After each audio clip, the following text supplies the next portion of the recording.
What's up, y'all? I got the glasses on today because I'm your professor today. And I'm more than a professor. I'm a sage. And your local, not so local, sage is here to tell you that a lot of people, you go around, especially if you're a young adult, without realizing it or not, center their lives on dating. A lot of people, they go out, every weekend and with the intention of finding somebody to hopefully link up with. They, what I'm saying, go to the gym, work out to be more attractive or somebody to date.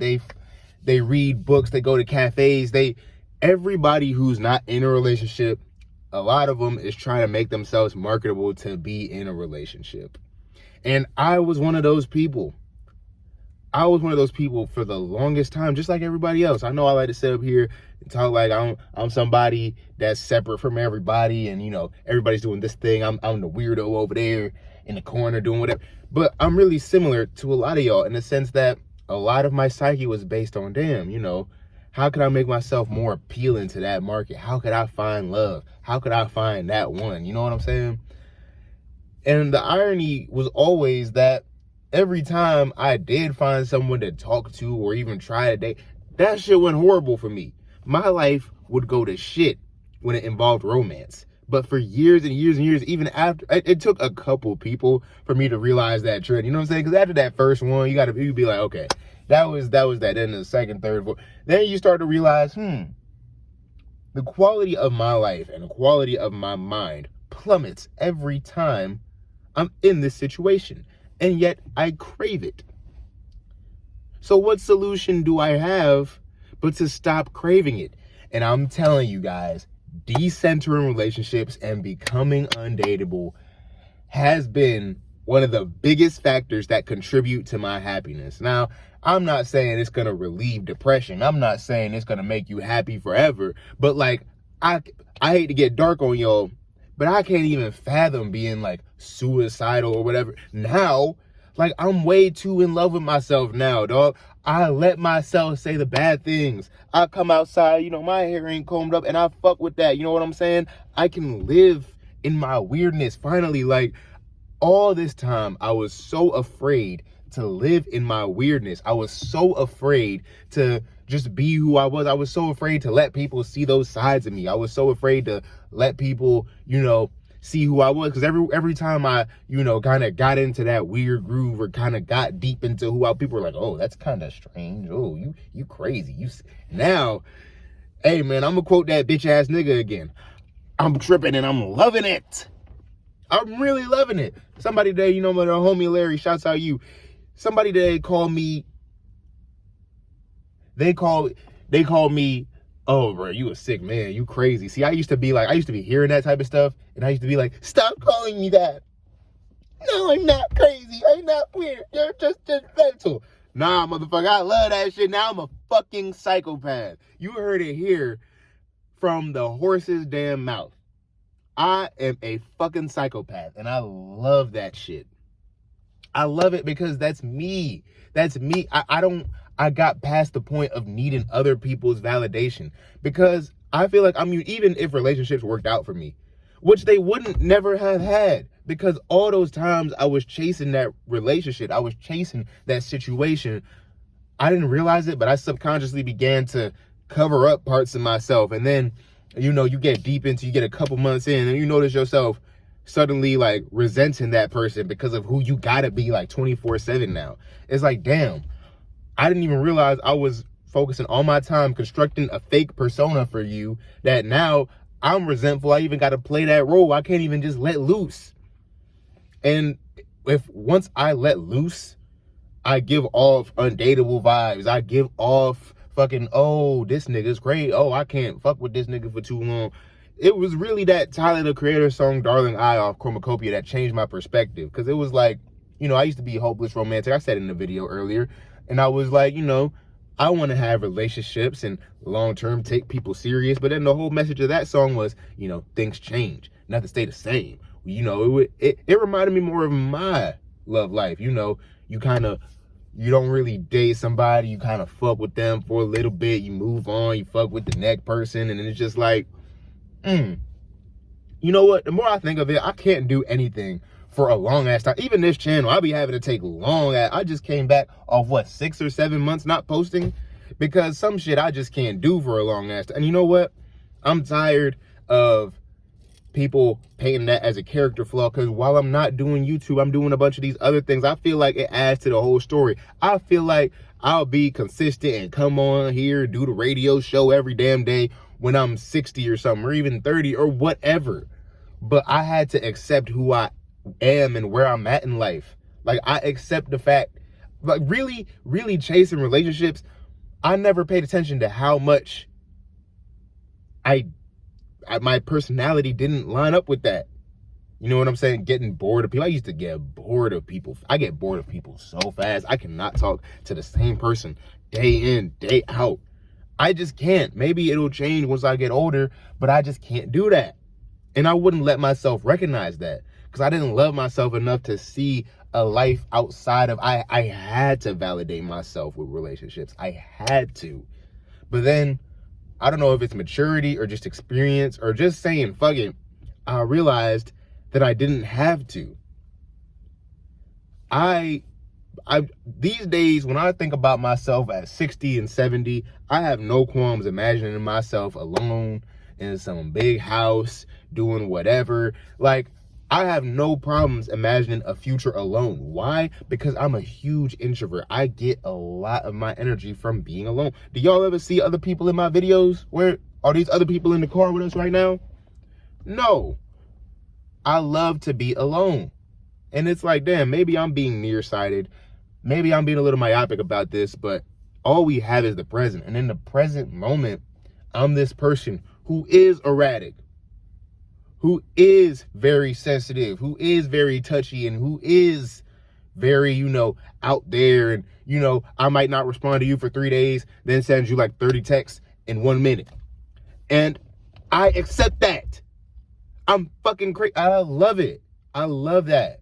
And all that love for that person who I was afraid to really step into. Because motherfuckers is afraid of it now. Motherfuckers is afraid. All you niggas who used to watch me and, be like, oh, you cool, good kid. Nah, motherfucker, I'm a fucking psycho. I don't give a fuck. I'm gonna act crazy. I'm gonna be weird. And I'm gonna not edit a goddamn thing because I don't have to. Rewind the video. Name one time I fucking stammer. I'll take a water break right in front of this bitch right now. Now back to the video. I really feel like everybody watching this, whether you realize it or not, if you center your life around finding a partner or something like that, hey, you might have the temperament where that's something that works for you. Me, hell no. Hell no. Every time I've been in a situation, it doesn't matter if I was 17 or if I was 21 or if I was 12, it's always just gone downhill for me. And I really wish I could go back in time and just tell myself, bro, you know that you don't vibe with this. I don't know what you think you're going to gain from this. I don't know what personal validation you're going to think you can gain. I already got the validation. Boom. I could get somebody to be interested in me. I've done that plenty of times. Maybe I had to accumulate those to realize how little that shit meant to me. And I'm just really proud that I could come to this space of self-love and I can accept the reality that I was so scared of. The reality that, oh no, I'm incompatible with people. So the fuck what? It doesn't matter to me anymore. And because it doesn't matter to me anymore, I'm so free. I'm free to be who I want. I go out in public. I have all these crazy ass conversations. Because look, I'm not trying to impress nobody. Like, from the bottom of my heart. It used to be I wasn't trying to impress other like peers and friends. I'm not trying to impress nobody. Hey, I'm more impressed by someone who's impressed by my natural state of being, to be honest with you. Instead of, oh, let me go ahead, get all fly. Let me get fly. Let me say all the cool shit you niggas like to hear. Oh, yeah, man. Kendrick's the GOAT. Oh, yeah, man.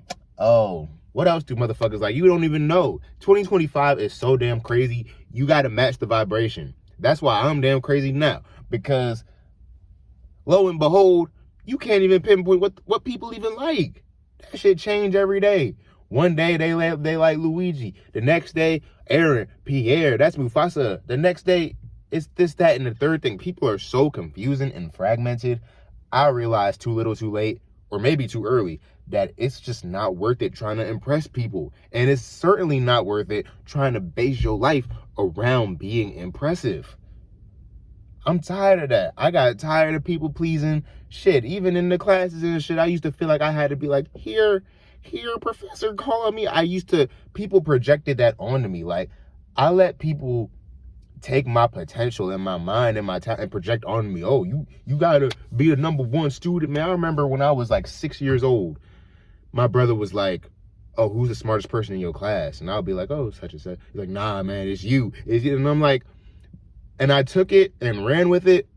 But lo and behold, why the fuck did I ever need to be the best at school when that's not where my purpose even lies? That's not where my soul even lies at. What was wrong with me being the nigga that, you know, I got the good grades, but I be in the cut just drawing? Now I got to raise my hand every time because I feel like I have this need to fulfill this need that you projected onto me. You know, when I realized that I was a truly special person and a truly touched person, and that people would see my talents in life and see my potential and try and project things onto me ad nauseum, which is something I realized very recently, I just take it all with a grain of salt, honestly. And the way I am, and the thing about it, I used to not feel human. I used to feel like a fucking alien. I used to feel like some people were in on things I wasn't in on. And now that I let myself be problematic and I piss people off, I don't piss people off on purpose, but I'm not afraid to piss people off. I'm not afraid to do that. Not afraid to say the bad thing. And I'll get the truth off my chest and live in it. Oh, hell yeah. You know I'm cutting up. You know I'm acting a motherfucking fool now. And I have never felt better emotionally, spiritually, mentally. It's just different. I feel so much more confident now that I don't feel like I need to be confident to impress somebody. It's amazing, man. It's amazing. And, you know, some of y'all might be watching this and be like, oh, you know, I think you're interesting. I don't think you say you're undateable. I don't think that. I think that you're perfectly fine. And, hey, I appreciate you, babe. I appreciate you. Thank you. I'm just saying that to reclaim my power back because I spent so much of my time in life trying to be like dateable, trying to be the ideal candidate. So when I like openly reject that, it's a boost. It's a power boost for me because I'm telling my old insecure self, bro, you don't need to walk around feeling like you gotta match someone else's expectations. If you walk around feeling like you gotta match someone else's expectations, that's the like first class ticket to depression, loneliness. And I lived in that far too long. It came to a point where I had to choose me, no matter what. Because at the end of the day, no matter what I thought I wanted when I got it, I was still there, depressed and lonely. And now that I chose me, shit, can't nobody tell me shit, man. Like, I'll take some advice. I'll take it if it resonates. But I've realized in life, man, can't nobody tell me shit. And anytime I've really gotten ahead, anytime I've really gotten a leg up, I was taking my own advice. Mostly, I was following my intuition. I was being true to myself. And now that me as a person is living in that, shit, that's the niggas want to talk about the shift. Niggas want to talk about vibration. Niggas want to talk about 2025. It's the shift. That's the real shift. You got to accept yourself no matter how terrible and bad inside you might think you are. Don't go outside killing and raping people. That's not cool.